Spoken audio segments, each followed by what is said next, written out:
The verdict is out across 4 states and 1 union territory, and the political message is loud and clear. The BJP has managed to secure the people's mandate in 3 key states. From the BJP's historic breakthrough in West Bengal and the post-poll violence to the high-voltage political drama in Tamil Nadu where Vijay's rise and the crucial number game are dominating the headlines. The elections have thrown up several big narratives.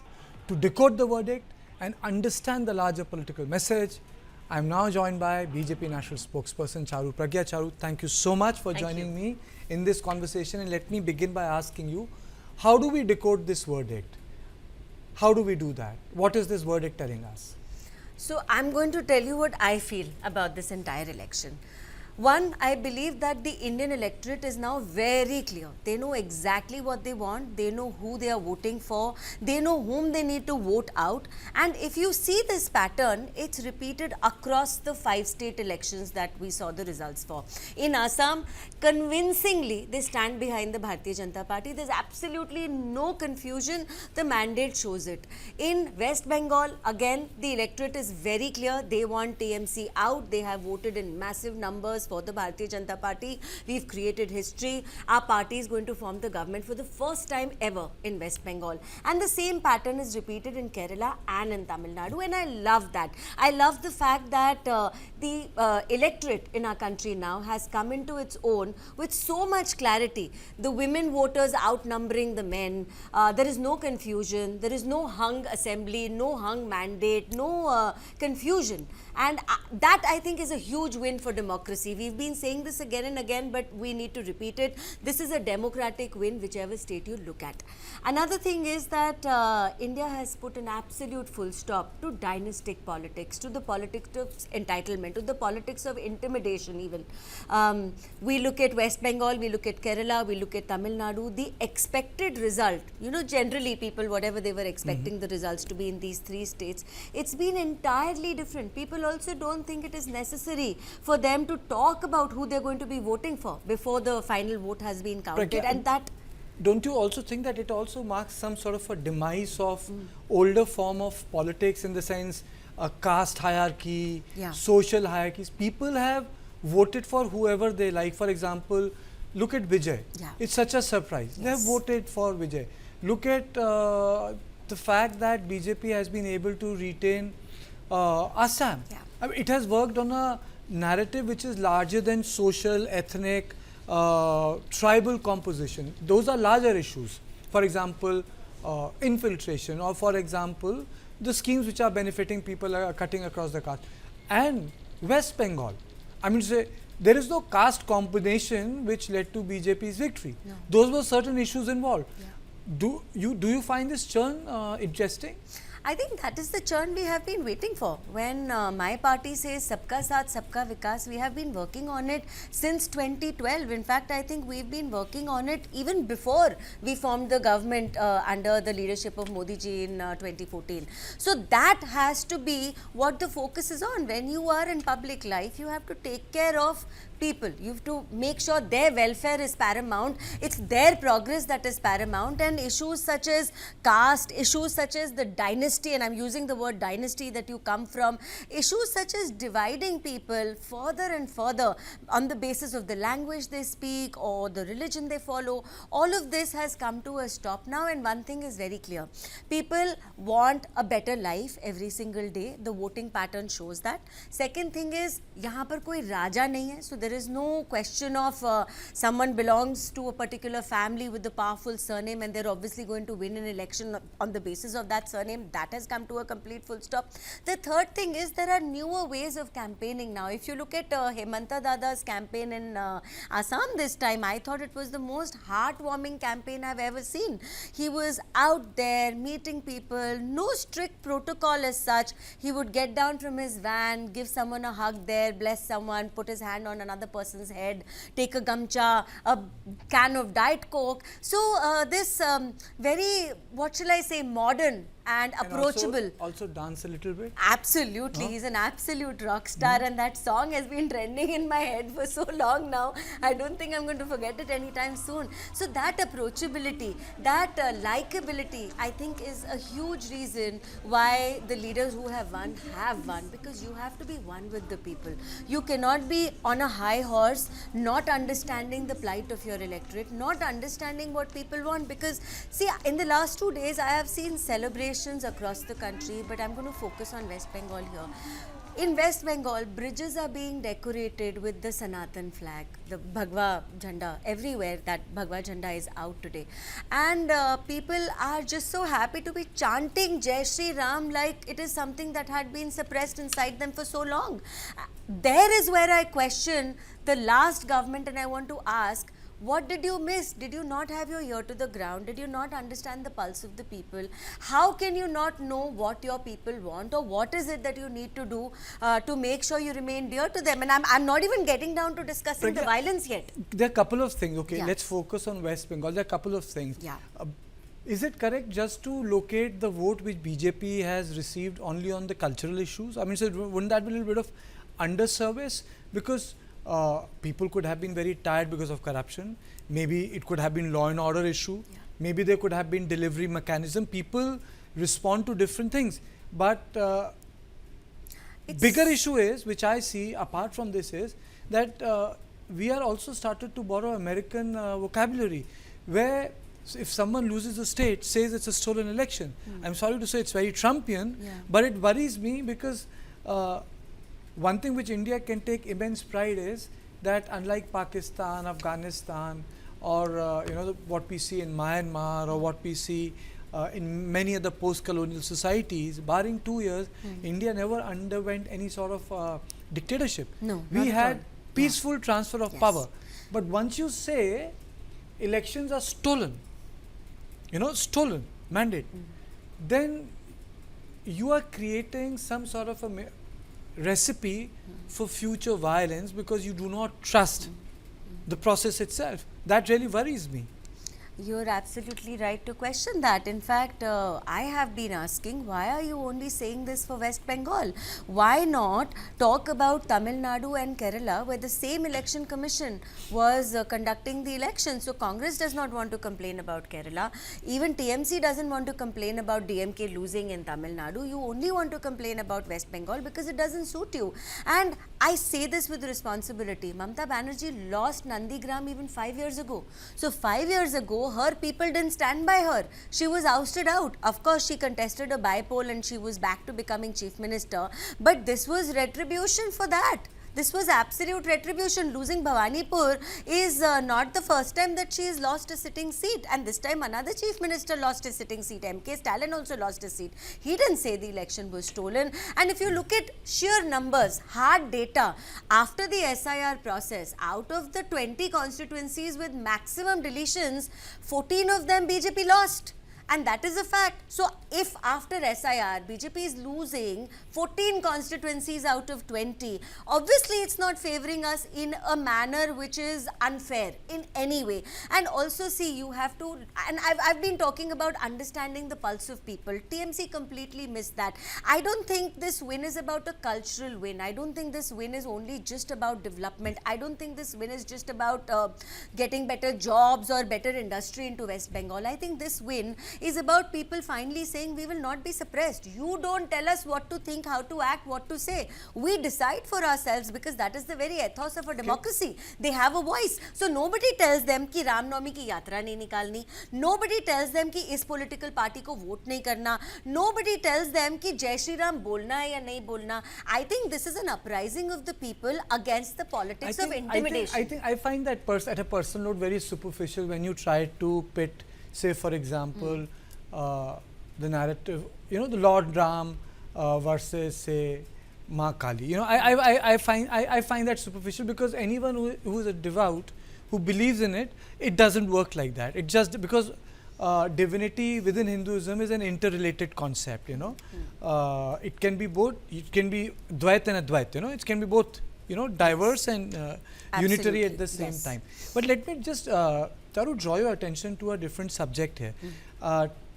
Tamil Nadu and Kerala, why do you think that the growth of BJP in both states is not happening and results are not up to mark? Numbers in Tamil Nadu have gone down in terms of vote share. Yeah. What's your assessment? I mean to say, your big picture.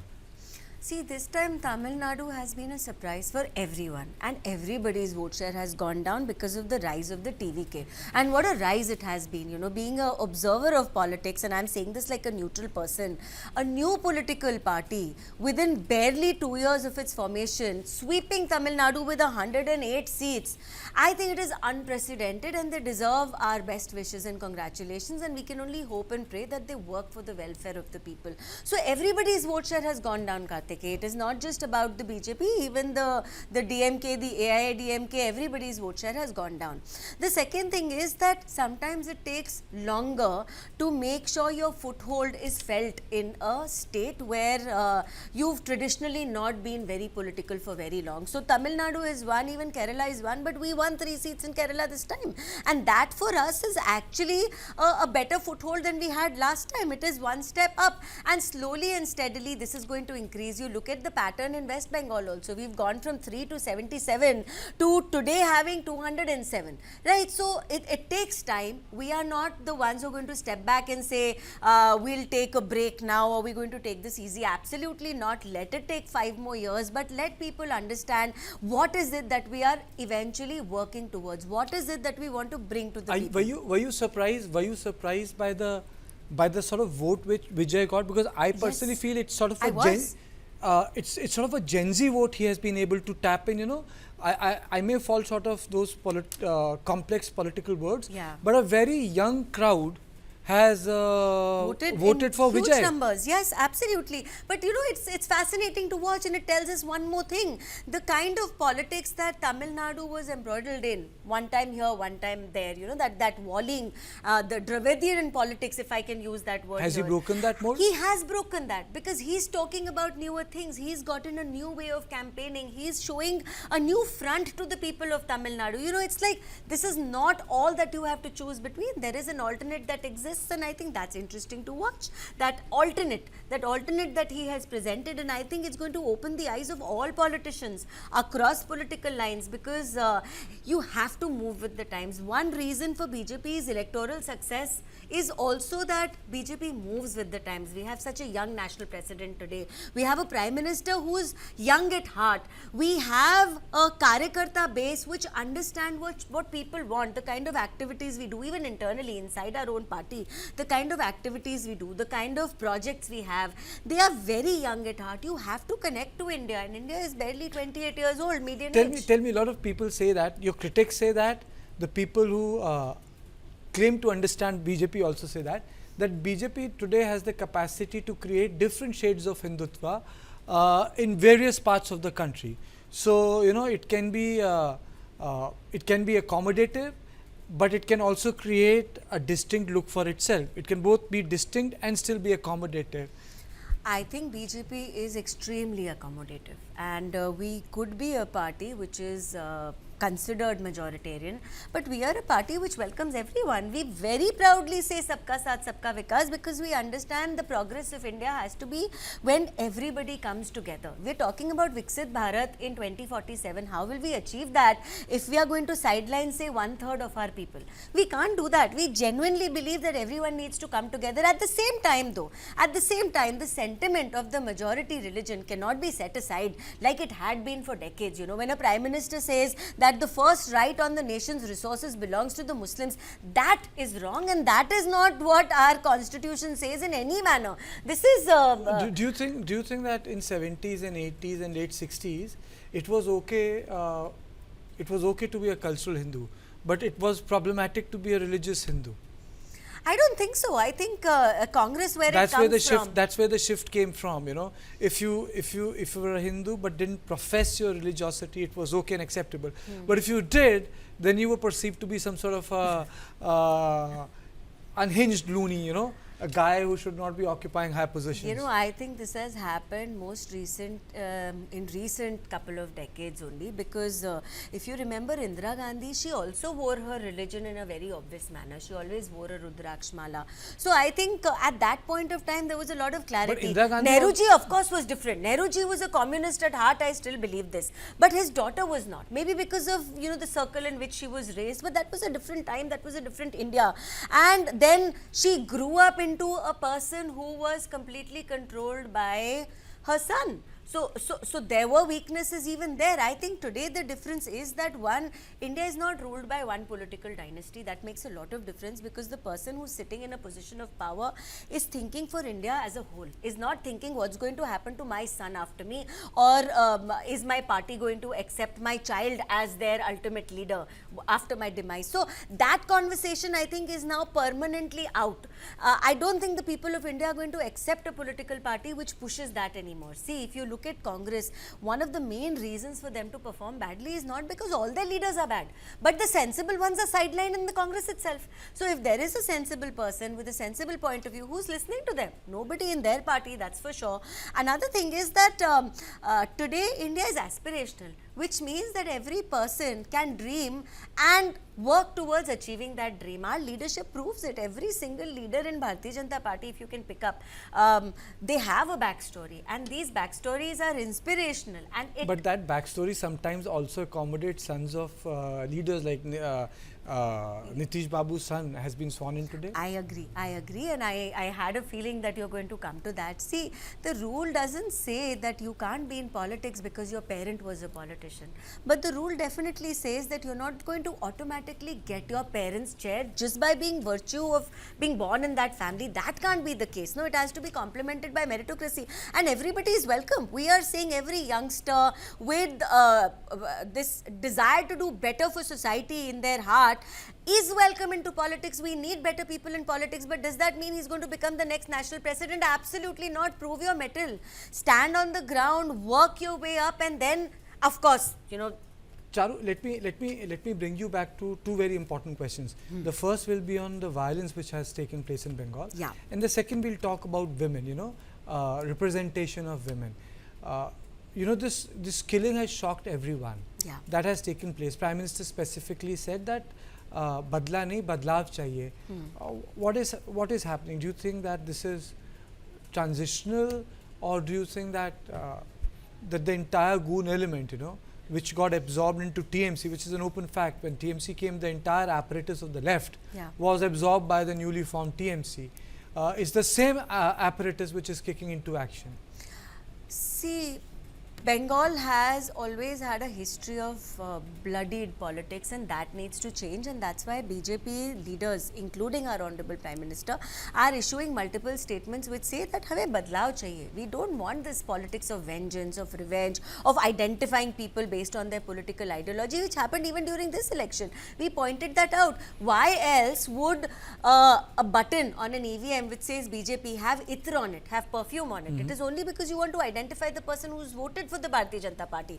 Maybe something will not happen that day, but 5 days later, when election results are out, God knows what TMC was planning had they won, because they unleashed that kind of terror in 2021, and we are still living with the aftermath of that terror. And some of these stories are horrifying. A 80-year-old woman killed, a 60-year-old woman raped, and there is absolutely no justice to be found in West Bengal. She had to come to the Supreme Court in Delhi to, in fact, even get her FIR registered. You know, from children to old women, and the number of young men, young people they've lost their lives only because they followed a different political ideology. It's heartbreaking even today. So that needs to stop. But there is a lot of people today who are also impersonating a BJP karyakarta to maybe bring a bad name to BJP. Our party's state unit has put out a statement to that effect. We've also said that you can't declare yourself a BJP karyakarta. BJP has to accept you formally. There is a process to it. Only after that you become a BJP karyakarta. And I think this Bhawanipur loss has pinched TMC to such a point that one, Mamata Banerjee is behaving like a stubborn child, She's saying refusing that to her get out. election has I'm been not going to resign. Stolen. And she's refusing to resign. I really don't know who her advisors are or what sort of a mindset she's got after being a chief minister for 15 long years. After 15 years, if you've not even learned that, madam, you're no longer a chief minister, you're only a caretaker. Even if you had won the election, you would have had to do your swearing in all over again, which basically means you're not a chief minister today. So this zid, there is no other word for it. It's that of a child. I'll throw the bat away, I'll hide the ball, but I'm not going to let anyone else play because I'm not batting. Okay. It's that kind of a mentality. And then that is passed down to her people. So that is why the death of Chandranathji yesterday, he was a young, promising leader doing his job. He was shot point blank at close range. I think the investigations are very clear that it was premeditated. Absolutely it was, because these people rode in. He was shot at, 3 bullets hit him. He died on the spot pretty much, and he was not the only one. Even after that, violence has continued in West Bengal. Rohit Roy of Basirhat, he was also shot at, and these incidents are breaking out all over, and this is when the central forces are still there. So imagine what it would have been, what it could have been had this number of forces not been there on ground. And this is why we say this change was essential. Now imagine if a powerful political worker is treated like that, if an MP's car can be attacked, if Swendu Adhikari's closest person can be shot at point blank range, what hope do the average citizens have? No, they never did. And that is why this regime change is so important. See, this is not BJP's win only. This is the win of the people of West Bengal, and you see it in their eyes, in their faces, Charu, in their celebrations. Now BJP, in a way, as Prime Minister said, from Ganga to Ganga Sagar. But even then, your party was not able to clear the women reservation bill, because it was linked with delimitation. Yeah. Do you think that something should be done, that it gets de-linked from all other controversial issues, and women reservation bill should become a reality with what the government has envisaged with that extended number? I think what the government proposed this time was a win-win. No one was losing anything. Nobody was losing anything. Everybody had something to gain. The women were getting one thing. The line that Congress is trying to draw to weaponize the electorate, and this started around Telangana elections. In Telangana, a lot of statements were made which were derogatory, which was as bad as comparing the DNA of a North Indian to a South Indian. Even in Tamil Nadu, things were said about Biharis, pani puri bechne aate hain, ya toilet cleaners hain. This is the kind of language, the derogatory language that was used. And this is just not acceptable. It is not acceptable at all, and I think these are one of the few reasons why DMK has been pushed out of power with such conviction this time. You cannot continue to divide India today on any kind of lines, not religious, not community-wise, not caste-wise, and definitely not north and south. You just can't do that, because we are all about integration today. You look at the northeastern states of our country. For the longest time, they had been feeling left out, and I'm using the word left out. I'm not even getting into more details. What did our government do? They got them in. There was this big, giant, warm hug which was extended. BJP uses the word integration. Integration would lead to absence of any opposition. No, I mean, see, it's not our job to make the opposition better. It's not our job. That's completely up to them. If they fail at convincing people and winning their hearts, that's not on us, absolutely. But see, BJP functions differently in different states. And this is a fact. We have regional partners. In fact, in 5 states where we have our government, the chief minister is not of Bharatiya Janata Party. It is of our alliance partners.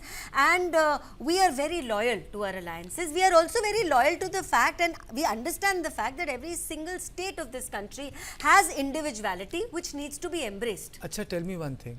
Have these elections buried the debate on SIR, or have these elections actually added fuel to the debate of SIR? Only Mamata Banerjee is concerned about SIR, and Rahul Gandhi is chiming in because he frankly has nothing else to say.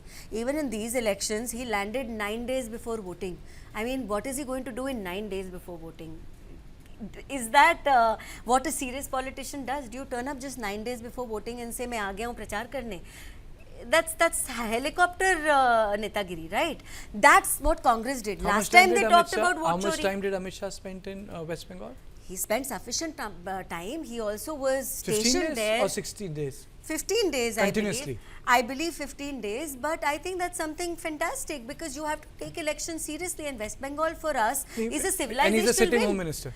It's a civilizational win, and it is important for India's internal security that West Bengal is secured. The kind of trouble we've been seeing from West Bengal has been unprecedented, and that needs to be put a full stop to. But coming back to the discussion on SIR, I think nobody else wants to talk about it apart from one Mamata Banerjee and Rahul Gandhi, because he needs to echo someone. He's the same Rahul Gandhi who 5-6 days before voting was saying that because TMC has done so badly, BJP is going to win West Bengal. It is his statement. He has said that TMC has given West Bengal to BJP. Then he turns around and says, "Arey, arey, chori ho gayi." I think this entire. But look at the South. No, DMK is not complaining. The entire, left is not I think complaining. This entire SIR was carried out this there entire also. verdict is also very diverse. I mean to say, you have a Ranga-led coalition in Puducherry, Hemanta Biswa Sarma, and then this entire thing that has happened in West Bengal is purely because the way the credit really goes to. Obviously, it goes to people, but also goes to Amit Shah. The sort of investment he has done. All our leadership, Amit Shah ji, Suvendu Adhikari ji, And our look at other Vijay, leaders, Vijay failed, Bhupendra ji. and Vijay failed everyone there. And look at the mandate which UDF has got. You know, people can say anything. Today, after 1977, for the first time, there's not a single state where left is not in power. So the verdict in itself is historic. Yeah. And as I'll close this conversation on the line you took. Everyone has got a majority. I know Vijay has a little bit of number problem, but he has the mandate. And what makes this entire gamut different is everyone got a mandate from people. And I think mandate is very, very important, because a mandate is important, and to respect the mandate is even more important. Yeah. Thank you, Charu. Thank you very much. For joining me. It's a win of the people. Whichever state you look at, people know who they want and they choose their leadership. I think the ultimate victor in this entire gamut should be democracy and the democratic process, because if the democracy and the democratic process sustain itself, I think that's the heartbeat of the Indian Republic. That's my opinion, and I thank Charu Pragya for joining me.